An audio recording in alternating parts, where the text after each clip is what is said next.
বিয়ের মণ্ডপেই প্রমাণ নিয়ে এসে সায়ন্তনকে ধরে খেয়ার বিয়ে ভাঙল উজি। সম্পূর্ণ জানতে হলে দেখতে থাকো।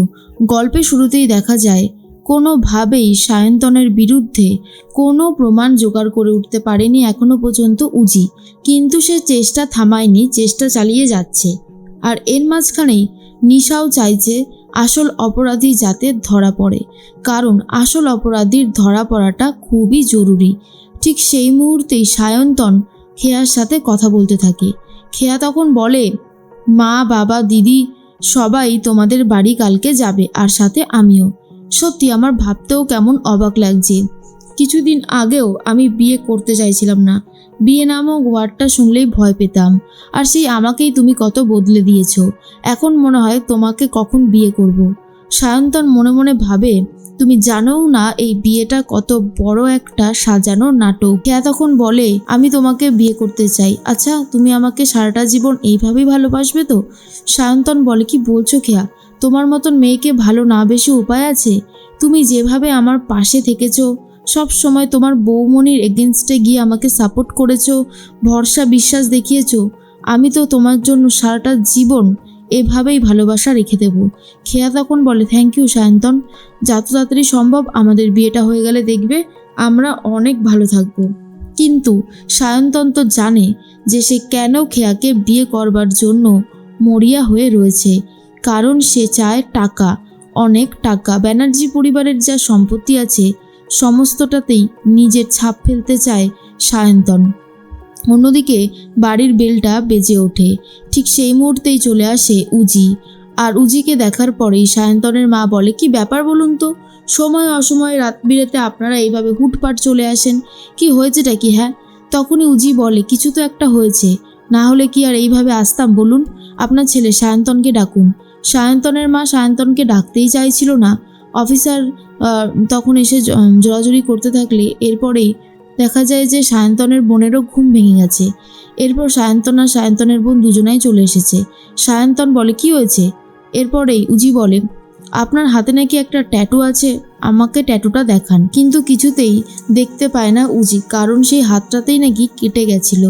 আর এটা শোনার পরে অবাক হয়ে যায় উজি, আর বুঝতে পারে এখানেও সায়ন্তন বড়সড় একটা কারসাজি করেছে। কিন্তু কিভাবে সায়ন্তনকে ধরবে সেটাই যেন বুঝে উঠতে পারছিল না। সায়ন্তনের মা বলে, আমার ছেলের হাত তো কেটে গেছে, এরপর আপনিই বলুন যে কি করে ওর হাতটা দেখবেন। তখন উজি বলে, কাটা জায়গাটা দেখাতে হবে, কিছু করার নেই, আমাদের কেসের তদন্তের জন্য আমরা সব রকমের সব কিছু দেখতে রাজি আছি। এরপরেই কাটা হাতের ব্যান্ডেজটা খুলে দেখিয়ে দেয় আসলে সেই ট্যাটুটাই চেঞ্জ করে নিয়েছে সায়ন্তন, তাই বোঝার উপায়টুকুও নেই। তখনই উজি ভাবে, তুমি আবার একটা চালাকি করে এইবার নিজেকে বাঁচিয়ে নিলে ঠিকই, কিন্তু এর পরবর্তী সময় তুমি আর নিজেকে বাঁচাতে পারবে না সায়ন্তন, আর সেই চেষ্টাই আমি করব এরপরে। এর মাঝখানে উজিরা চলে যেতেই সায়ন্তনের বাবা সায়ন্তনকে বলে, তুই আবার কোনো একটা অন্যায় করেছিস। কি অন্যায় করেছিস ভালো করে বল, এইভাবে কিন্তু চলতে পারে না। কি অন্যায় করেছিস তুই? কার কি ক্ষতি করেছিস?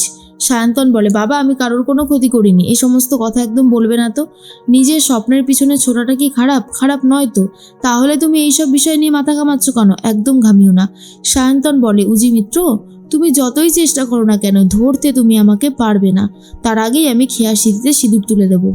অন্যদিকে দেখা যায় সবাই মিলে রেডি হয়ে গেছে সায়ন্তনের বাড়িতে আসবে বলে। যেমন ঐশী তখন ভাবে এই মাঝখান থেকে সায়ন্তনটা এসে এখন অধিকার ফলাতে চাইছে। এরপরেই সবাই চলে এসেছে। সায়ন্তন বলে, আসতে কোনো অসুবিধা হয়নি তো? খেয়া বলে, না না, এইটুকু তো রাস্তা। এরপরেই সবাই মিলে কথা বলতে থাকে, সাথে এসেছে উজি নিজেও। খেয়া তখন বলে, আজকে আমি খুব খুশি, সায়ন্তনকে রীতিমতো আমি খুবই ভালোবাসি। অন্যদিকে শোভাদেবী বলে, ঠিক আছে অত ভালোবাসার কথা বারবার বলতে হবে না। শোভাদেবী তখন সায়ন্তনের মাকে বলে, দেখুন ছেলেমেয়েরা নিজেরাই নিজেদেরকে পছন্দ করেছে, সেক্ষেত্রে তো আমাদের কিছু বলার থাকেই না। এটুকুই চাইবো আমার মেয়েটা যেন ভালো থাকে, আর কিছুই চাওয়ার নেই। তখনই সায়ন্তনের মা বলে, চিন্তা করবেন না দিদি, আপনার মতন আমারও তো মেয়ে আছে, আমি কখনোই খেয়ার সাথে খারাপ ব্যবহার করব না। শাশুড়ি মানে যে একটা ধারণা সেটা হবে না। এরপরেই শোভাদেবী আশীর্বাদ করার জন্য কিছু সোনার জিনিসপত্র নিয়ে এসেছে, আর সেগুলো সায়ন্তনকে দিয়ে দেয়। খেয়াকে দেওয়ার জন্য সায়ন্তনের মাও কিছু রেখেছে, আর বলে, আপনারা তো জানেনই আমাদের আপনাদের মতন অত ভালো সামর্থ্য নেই, তাই আমাদের তরফ থেকেই ছোট্ট উপহারটুকু খেয়ার জন্য। খেয়া বলে, আপনারা আমাকে ভালোবাসবেন, আর কিচ্ছু যা লাগবে না আমার। এর মাঝখানে উজিও তো গেছে। উজি তখন বলে, সায়ন্তন, তুমি যখন খুব রেগে যাও, মানে তোমার কি খুব ব্লাড প্রেশার আছে? আর এটা শোনার পর সায়ন্তন বলে, কেন হঠাৎ করে এই প্রশ্ন করছেন? উজি বলে, না করলাম, তার একটা কারণ তো আছেই। যেটা জিজ্ঞেস করছি সেটা বলো না, তোমার কি ব্লাড প্রেশার আছে? হঠাৎ হঠাৎ তোমার চোখ মুখ লাল হয়ে যায়, আর যখন তুমি উত্তেজিত হয়ে পড়ো তখন তোমার নাক থেকে রক্ত বেরোয়। তখনই সায়ন্তনের বোন বলে, আপনি কি করে জানলেন? একদম ঠিক বলেছেন, ঠিক এমনটাই তো হয়। তখনই উজি বুঝতে পেরে যায় যে এটা একদমই ঠিক, যে সায়ন্তনই নিশাকে ধাক্কা মেরে ফেলেছে, কিন্তু প্রমাণের জন্য সায়ন্তনকে গ্রেফতার করতে পারছে না। তখনই উজির কথা শুনে ঋষি ভাবে, হঠাৎ করে সায়ন্তনকে এই সমস্ত প্রশ্ন করছে কেন উজি? কেসটা যে কি হচ্ছে বোঝার উপায়টুকু নেই, সব কিছুই কেমন যেন উপর বেরিয়ে যাচ্ছে। এরপরে উজি ঠিক করে যত তাড়াতাড়ি সম্ভব প্রমাণ সমেতই ধরে ফেলবে সায়ন্তনকে। এর মাঝখানে উজির ফোনে নিশা ফোন করেছিল, গলা পাল্টে কথা বলেছিল। সেই ফোনে লোকেশনটা ট্র্যাক করে ফেলেছে জিৎ বসু, আর বলে, দেখুন আপনার দিদির বাড়ি থেকে মাত্র 300 মিটার দূরেই ছিল এই জায়গাটা যেখান থেকে ফোনটা এসেছে। বুঝতে পারছেন তো কে হতে পারে? আমি কিন্তু বারবার বলছি যে শুভেন্দু চক্রবর্তীর যে স্ক্যামিংটা হয়েছে ওনার সাথে, এই বিষয়ে আপনার দিদি বা ভানু কেউ একজন কিছু জানে। যথারীতি ভানুকে ডেকে পাঠায়।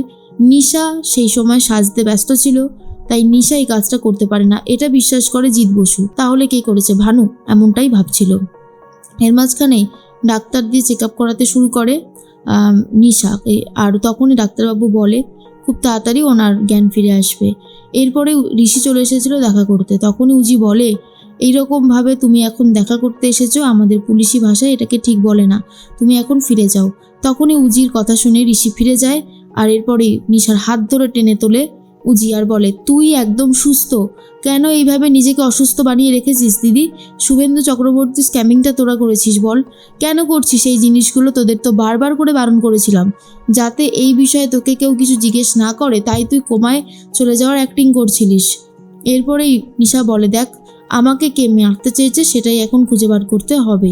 ঋষি মারতে চায়নি সেটা আমি এখন বুঝতে পারছি, কিন্তু সেই সময় দাঁড়িয়ে কে ছিল? তখনই উজি বলে, সায়ন্তন। আমি 100% শিওর সায়ন্তন ছিল। এই সায়ন্তনটা খেয়াকে বিয়েও করে নেবে। আমি কোনো প্রমাণ পাচ্ছি না, যেখানে যেখানে যা প্রমাণ থাকার সব ও গায়েব করে দিয়েছে। কি করব সেটাই এখন বোঝার চেষ্টা করছি। কিন্তু তখনই দেখা যায় নিশা বলে, তুই চিন্তা করিস না, খেয়ার বিয়েও হবে না, আর আমরা প্রমাণও জোগাড় করে ওই সায়ন্তনকে রীতিমতো ধরে ফেলবো। আর ঠিক তেমনই রীতিমতো বিয়ের মণ্ডপেই উজি আসছে না বলে অপেক্ষা করতে থাকে সবাই, আর এদিকে উজি সেই জুতো জোড়া পেয়ে গেছে, যেটা নিয়েই ঠিক করেছে বিয়ের মণ্ডপে এসে সায়ন্তনকে ধরবে আর খেয়ার বিয়েটা ভেঙে দেবে।